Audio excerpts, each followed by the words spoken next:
না এক যুবক আল্লাহ রসুলের কাছে অভিযোগ নিয়ে আসছিল যে আমি 2 হাতে কামাই, আমার আব্বা আমাকে বলা ব্যতীত 2 হাতে খরচ করে। আপনি যদি বাবাকে একটু বলে দিতেন। আল্লাহ রসুল সাল্লাল্লাহু আলাইহি ওয়াসাল্লাম লোক পাঠাইছেন যে যাও এর বাবাকে ডেকে নিয়ে আসো। তো যে ডাকতে আসছে তো বলছে আল্লাহ রসুল তোমাকে ডাকে। বলছে এই অবেলা? বলছে তা তো বলতে পারবো না। বলছে আল্লাহ রসুলের কাছে কে আছে? বলছে কাউকে তো দেখি নাই, কিন্তু তোমার ছেলে বসা ছিল। তো বাপ যখন বাড়ির থেকে বাহির হইতেছেন তো বাপ বুঝা ফেলছেন কেন ডাকে অবেলা। ছেলে যখন বসা তো মনে মনে কবিতা আবৃত্তি করতেছিলেন, মনে মনে। না জিহ্বা হেলতে ছিল না ঠোঁট নড়তে ছিল। তো জিবরিল আলাইহিস সালাম আয়েশা বইলা দিয়া গেছে যে আসতেছে, কিন্তু মনে মনে কবিতা পড়তে পড়তে। আল্লাহ বলছে সালাম দিবে, জবাব দিয়া কবিতা গুলা শুনা নিতে। তো বাবা যখন সালাম দিয়া ঢুকছেন তো আল্লাহ রসুল বলছে কবিতা শোনাও। তো সাহাবী রসুল বলতেছিল মান আখবারাক, আপনাকে কে খবর দিল? আমি তো জিহ্বাও হেলাই নাই, ঠোঁটও নাড়াই নাই, মনে মনে পড়তেছিলাম। আল্লাহ রসুল বলতেছিল নাব্বাআনি আল আলিমুল খাবীর, আল্লাহ আমাকে জানায়া দিছেন, আল্লাহ আমাকে জানায়া দিছেন। তো যখন কবিতা পড়তেছিল আল্লাহ রসুল তো আব্বাকে দেখেন নাই, পেটে আসতে দেরি, আব্বা দুনিয়ার থেকে যাইতে দেরি করেন নাই। বিরাট বড় একটা শূন্যতা ভিতরে ছিল। বাপ দেখাও তো একটা বিষয়, বাপকে দেখেন নাই বিদায় ভিতরে একটা শূন্যতা ছিল। তো বৃদ্ধ কবিতা পড়তেছিল আর আল্লাহ রসুল চোখের পানি জড়াইতেছিলেন। কবিতা অনেক লম্বা, আমি 2-1টার তর্জমা শুনাই আপনাদেরকে। বৃদ্ধ বলতেছিল মনে বড় আশা ছিল, একা আছি, 2 জন কবে হব? হয়ে গেলাম 2 জন। তো দুজনেরই আশা জাগলো যে আমাদের কুল ভরবে কবে। আল্লাহ কোলো বড়া দিল যেদিন তুমি আসলে। তো 2 জনই ভাবলাম যে আমাদের আর বাঁচার দরকার নাই, এখন বাঁচবো তো সন্তানের জন্যই বাঁচবো। সত্য এটাই, কিন্তু মা বাবা সন্তানের জন্যই বেঁচে থাকে, সন্তানের জন্য বেঁচে থাকে। বলে আমরা তোমার জন্যই বাঁচতেছিলাম, আমরা বুড়া হইতেছিলাম, তুমি জওয়ান হইতেছিলা, আমার সবকিছু তোমার ভিতরে যেতেছিল। একদিন তুমি পায়ের উপরে দাঁড়ায় গেলা, কামাইতে শুরু করলাম, আমি বুড়া হইলাম। তো বাপের বড় আফসোস ছিল যে তুমি আমাকে বাপ না মনে করতে, একজন হিতাকাঙ্ক্ষীও তো ভাবতে পারতে। তুমি আজকে আল্লাহ রসুলের কাছে আমার বিরুদ্ধে অভিযোগ দিলে। আল্লাহ রসুল পুরা কবিতা শোনার পরে যুবকের কলার ধরে বলতেছিল কুম ওঠ, আনতা ওয়া মালুকা লি আবিকা, তুমি আর তোমার মাল তোমার বাপের, বাপের বিরুদ্ধে অভিযোগ। তো আমার প্রশ্ন যেটা ছিল যে দিন আমাদের জন্য কেন? আজকে যদিও আমরা ভাবি না, চিন্তা করি না যে দিন আল্লাহ আমাকে কেন দিলেন, দিনের পরিবেশ আমার জন্য কেন প্রয়োজন, কেন প্রয়োজন? সত্য এটাই, আপনি মানেন আর না মানেন, বোঝেন আর না বোঝেন, এটা কিন্তু আল্লাহর তৈরি, আল্লাহ তৈরি করছেন। কে তৈরি করছেন? এটা কার তৈরি করা? এটাও তো একটা মেশিন, মানব নামের মেশিন, ঠিক না? না মেশিন না? মেশিন তো। এটা যতগুলা কাজ একসাথে করতে পারে, দুনিয়ার কোনো মেশিন মনে হয় এতগুলা কাজ একসাথে করতে পারে না, ঠিক না? এটাও তো মেশিন, এটার আল্লাহর অস্তিত্ব দেওয়া মেশিন। একটা ছোট প্রশ্ন আপনাদের কাছে আমার, সমস্ত মেশিন চালানোর জন্য যদি রীতিনীতি থাকতে পারে, তাহলে এই মেশিনটা চালানোর জন্য কি কোনো রীতিনীতি নাই? ওটা কার পক্ষ থেকে নির্ধারিত হবে? মেশিন যে তৈরি করে তার পক্ষ থেকে নির্ধারিত হয়, ঠিক না? আপনি স্বীকার না করতে পারেন, কিন্তু আমার কথা লেখা রাখেন, আপনি আর আমি জমিনে আসছি সাদা কাগজে সিগনেচার দিয়া। আমি কোরআন দিব আপনাকে, সাদা কাগজে শুধু সিগনেচার দিই না, সাথে সাথে ফিঙ্গারও দিয়ে আসছি, ফিঙ্গার। নাইলে কোরআন এই কথা চিৎকার দিয়ে কোনোদিন বলতো না, আলাস্তু বিরাব্বিকুম ক্বালু বালা। আল্লাহ জিজ্ঞাসা করছিলেন আমি কি রব নই? আমরা সিগনেচার দিয়ে আসছি সাদা কাগজে, আপনি আমাদের রব। আজকে যদিও নাকি আমরা ভুলে গেছি, সত্য এটাই, সমাজের চতুর্দিকে তাকাইলে দেখা যায় সবকিছু পাওয়ার পরে ভুলছি তো শুধু আল্লাহকে ভুলছি, আর কাউকে ভুলি নাই।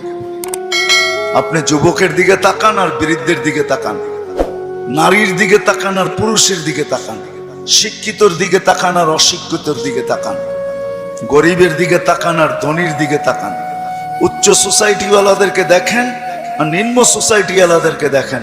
সবার দিকে তাকাইলে একটা কথা সুস্পষ্ট, সবকিছু আল্লাহর থেকে পাওয়ার পরে কিন্তু আমরা ভুলে গেছি আল্লাহকে। সবকিছু পাওয়ার পরে, সত্য তো? হ্যাঁ, যদি প্রমাণ চান আমি দিতে পারি, প্রমাণ চান আমি যুক্তি দিয়ে দিতে পারি। বলেন ডেলি অক্সিজেন নেন কার?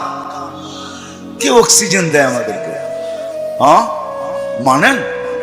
হ্যাঁ, আমার তো বুঝে আসে না আপনাদের এলাকায় ঢোকার পরে যে উন্নত বিশ্বের কোনো লোককে যদি এই এলাকায় ছেড়ে দেওয়া হয়, বা ঢাকা শহরের ঘনবসতি এলাকাগুলাতে ছেড়ে দেওয়া হয়, বা পুরান ঢাকার কোনো গলিতে ঢুকাইয়া দেওয়া হয়, ও মনে হয় বাহির হইয়া ভাববে যে এইখানের মানুষ অক্সিজেন নেয় কি করে, ঠিক না? মনে হয় বুঝাইতে পারি না, কিন্তু আমাদের নিতে কোনো অসুবিধা হয়? আপনার গলিতে অক্সিজেন কে ঢুকায়? কাটটা নেই, প্রতিদিন কার অক্সিজেন কতটুকু নেই জানি? পার হেড 550 লিটার নেই। মাছ যদি 30 দিনে হয়, তাহলে আর আপনি আর আমি 16,500 লিটার পার মান্থ নেই অক্সিজেন। বলেন এখানে আমরা যেই কজন বসা আছি, ডেলি কতবার মন খুইলা আল্লাহ বলি? আল্লাহ, কতবার মন খুইলা আল্লাহ বলি? আল্লাহ যদি জিজ্ঞাসা করে তুই আমাকে এরকম করে ডাকিস কেন, তো আমি ভিতর থেকে যেন জবাব দিতে পারি, মালিক 24 ঘন্টা তোমার অক্সিজেন নেই, 1 টাকা বিলও তুমি নাও না। অথচ আমরা 2020-এ দেখছি, এখনো মিডিয়ায় থাকতে পারে, ঢাকার এক হাসপাতাল মাত্র আধা ঘন্টা অক্সিজেন দিছে আর 84,000 টাকা বিল বানাইছে, আর আমরা 24 ঘন্টা অক্সিজেন নেই। তুমি একবারও আমাদের থেকে বিল নাও না বা চাও না। আমার মন চাইলো তোমাকে আমি একবার মন বইরা আল্লাহ বইলা ডাকি। 3 দিন পর্যন্ত ঘরে পানি ব্যতীত কিচ্ছু নাই, 3 দিন চলতেছে ঘরের অবস্থা, শুধু পানি আছে আর কিচ্ছু নেই। 4র্থ দিন সকালে ঘরের অভিভাবক বাহির হইতেছে আর বলতেছে দোয়া করো আজকে যেন কিছু মিলে। কিন্তু যখন সন্ধ্যায় ফিরতেছেন, ওই দিনও কিচ্ছু মিলে নাই, ওই দিনও কিচ্ছু মিলে নাই। কিন্তু ঘরের মহিলা বারবার রাস্তা দেখতেছেন যে আজকে কিছু মিলবে হয়তো, কিন্তু সন্ধ্যাবেলা যখন ঘরের পর্দা উঠে দেখতেছেন আসতেছে, কিন্তু চেহারাটা মলিন, হাত দুইটা খালি। নাম পরে বলবো আমি। যখন একবারে ঘরের কাছে চলে আসছে, এখন আর আওয়াজ, পর্দা নষ্ট হবে না, তো আওয়াজ দিছেন আলী। বুঝছেন তো? আলী রাদিয়াল্লাহু তাআলা আনহুর কথা বলতেছি। ফাতেমা রাদিয়াল্লাহু তাআলা আনহা আওয়াজ দিছেন আলী। তো চোখে চোখ পড়ছে, তো জিজ্ঞাসা করছে চেহারা মলিন কেন? বলছে আজকেও কিছু মিলে নাই। তো ঘরের মহিলা বলতেছে ওয়াজাদনা শাকারনা লাম নাজিস সাবারনা, পাবো তো শুকরিয়া আদায় করব না, পাবো তো সবর করব। দুনো অবস্থায় আল্লাহ আমাদের সাথে। আর আলী এটা জানো, আল্লাহ যাদের সাথে থাকে তাদের চেহারা মলিন হওয়ার শোভা পায় না। একটু ভাবেন না, একটু ভাবেন না। তো দরজা খোলার পরে যখন ঢুকতেছেন ঘরে, আলী রাদিয়াল্লাহু তাআলা আনহু বলতেছেন, ফাতেমা সাররাত ওয়া তাবাসসামাত। ফাতেমা মুস্কি মুস্কি হাসতেছিল। চতুর্থ দিনের ক্ষুধার্ত। এটা ওই দিনের কাহিনী যেই দিন হাসান হোসাইনকে আল্লাহর রাসূল জিহ্বা চোষায়া খিদা নিবারণ করাইছেন। ওই দিনের কাহিনী বলতেছি আমি। কিন্তু স্বামী এমনি তো মনটা খারাপ, স্ত্রী মলম দিতেছেন, সেও যদি চেহারা খারাপ করে তাহলে চেহারাটা আরো ভাঙ্গা পড়বে, দিলে আরো ব্যথা পাবে। তো প্রথম সান্ত্বনা দিছে, আলী পাবো তো শুকরিয়া আদায় করব, না পাবো তো সবর করব। দুনো অবস্থা আল্লাহ আমাদের সাথে। আমাদের জন্য শোভা পায় না যাদের সাথে আল্লাহ থাকে চেহারা মলিন হোক। স্বামী যখন ঘরে ঢুকতেছেন, আলী রাদিয়াল্লাহু তাআলা আনহু বলতেছে, ফাতেমা সাররাত ওয়া তাবাসসামাত। ফাতেমা মুস্কি মুস্কি হাসতেছিল, আমার আগমনে খুশিতে নাচতেছিল। আলী রাদিয়াল্লাহু তাআলা আনহু বলতেছেন, আমি আর নিজেকে ধরে রাখতে পারি নাই, তো আমি কাঁধে হাত রাইখা দোয়া দিতেছিলাম, রহিমাল্লাহ, আল্লাহ তোমার উপরে রহমত নাযিল করো। বলেন এই সম্পর্কটা কতটুকু সুখী। আমাদেরও তো এরকম একটা সম্পর্ক আছে, যদি আমরা তুলনা করি তাহলে ওই সম্পর্কটা কতটুকু সুখী, আমরা কতটুকু সুখী। আমি কিন্তু অনেকগুলা জিনিস দেখায় বুঝাইতে চাইতেছি।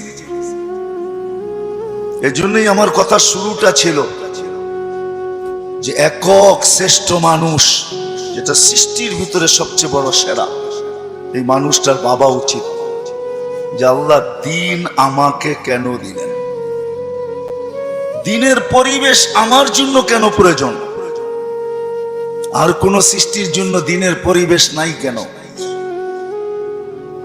এটা ভাবা উচিত, চিন্তা করা উচিত। আমি কয়েকটা উদাহরণ দিলাম, হাজারও দেওয়া যাবে। অথচ মুসা আলাইহিস সালাম আল্লাহকে জিজ্ঞাসা করছেন, আমার জান্নাতের বন্ধুকে? আল্লাহ বলে কসাই।